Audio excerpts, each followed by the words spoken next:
here. I'm an 8th generation New Brunswicker, but I had to go a little bit farther afield to find work than Alberta. I had to go overseas. I spent most of my career in former Soviet Union, Africa, Asia, fighting corruption. I usually describe my work as trying to fight bad guys in bad places.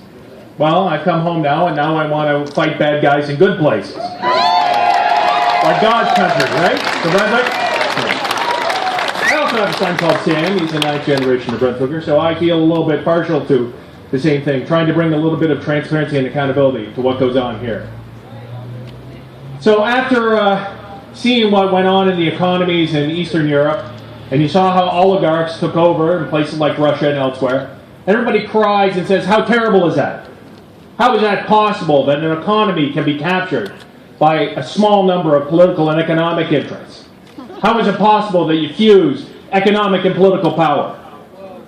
Right? We cry about it when it happens in Russia. Not too many crying about it here at home, is there? Yeah. Right? So what is corruption? Corruption is the misuse of entrusted power for private gain. Sound familiar? Yeah? And it was good that people talked about banana republics. But I can honestly say, having worked in quite a few of them, New Brunswick is not a banana republic. Because nowhere in the world can you extract the resources of a place and not have one public consultation about it. And this is what concerned me. I came back and I saw all this economic activity going on with no public consultations. So what would the people in Africa or in Central Asia do about it? Well, they grab a gun, get on a horseback, and go have a talk. Not that I'm promoting that. I think it's a bad idea, but when we look around and we just see how opaque everything is here, it's shocking. So I feel a little bit like walking tall, you know. I came back and this is my Afghan sweater, and you know, I spent quite a bit of time in Afghanistan. And the Afghans are light years ahead of us on transparency. Their new mining law requires that every contract be published. Right? Thank goodness we have David Coon, because otherwise I'd have to send him off to Afghanistan to fight for transparency. So what we've seen is we've seen a process by which, having no transparency, no access to information, that you can essentially take any resource and do what you want with it. But the worldwide movement is now pushing towards extractive industries transparency. Canada is a big promoter of that. Everywhere in the world except for here at home. So what we've seen is in every jurisdiction in the world, you're not allowed to extract oil and gas or cut down the forest without some degree of public consultation. So where's that here? So we're not a banana republic. We're far worse, because any banana republic wouldn't put up with this stuff, but we're willing to. Right? And how do they do it? They do it through the politics of fear. Give us what you want or the jobs get it. Well, guess what? Natural resources are in demand all over the world. We don't have to give it away for free, or we do actually at a cost.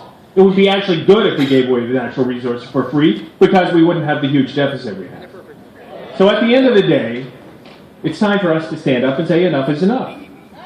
If you don't want to give us our resources at a fair price, we'll find somebody else who will. And that is what's happening all over the world. You can't do this anymore. You can do it only in a nice developed country like Canada and a wonderful province like New Brunswick can you get away with this sort of stuff. And I think that enough is enough. And that's why I feel a little bit like walking tall, you know? It's about time to get everybody in and say enough is enough. We can't put up with this anymore. How can we let, essentially, the economic reap of the province occur? And people have said I should tone down my language. I don't want to tone down my language. What else do you call it? Everything is being taken away from us. So at the end of the day, I'm sorry, it's an ugly word, but it's an ugly process that's going on. No consent. So I think it's about time that people start calling things what they are. Corruption is corruption. Whether it occurs elsewhere or occurs here at home. And there's no time we did something about it. And I'd like to thank, you know, some of the other people that have been involved in this movement, because it's really great to see that finally civil society is standing up. And that's the answer to everything. If we all stand up and unite together and stop squabbling among ourselves, we'll be actually able to achieve forcing this government to become more transparent and accountable. And I've approached many of the political parties and said, if you're serious about transparency and accountability, I've been doing it for almost 20 years. I'm more than happy to help anybody who wants it. So I'd really like to see, at the end of the day, that every political party in this province commits that they are going to do what the feds are going to force them to do in June 2015, which is publish every single contract on extractive industry.